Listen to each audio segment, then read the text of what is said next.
Okay, so I think first of all, it's a great honor. So I would really like to say thank you to Impact and to the jury for having me on the list. And I think more than that, I think it's amazing that there's such a fantastic like spectrum of women achievers, and it's indeed fortunate to be included in that. So I think it's very humbling, and thank you so much for that.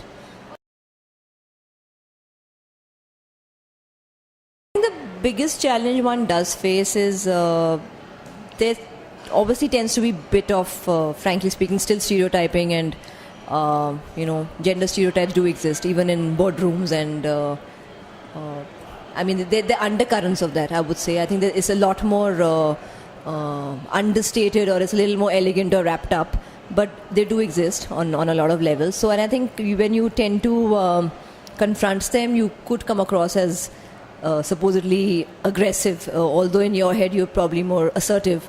So I think there's a little bit of a shift which needs to happen in people's head, and I think finally, I personally think I don't think it's about really fighting for equality, or I mean for like reservations really. I think it's more for just being inclusive of everybody as good human workers rather than a male or female. I really don't think they should. I mean, you should probably get into a general neutral list really soon, and I think that'll be quite amazing.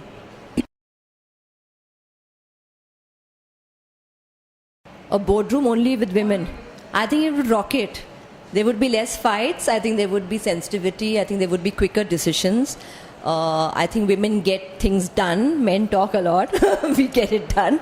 And I just think there's a lot of, I think sensitivity plays a big role. So you read between the lines, and I think you're able to, the reading between the lines, I think is very, overlooked. And I think it's very often that awareness is coming from a woman's intuition. And I think that really plays a big role, because it can shift the game or a conversation to something very positive, which may not be very apparent to a lot of men.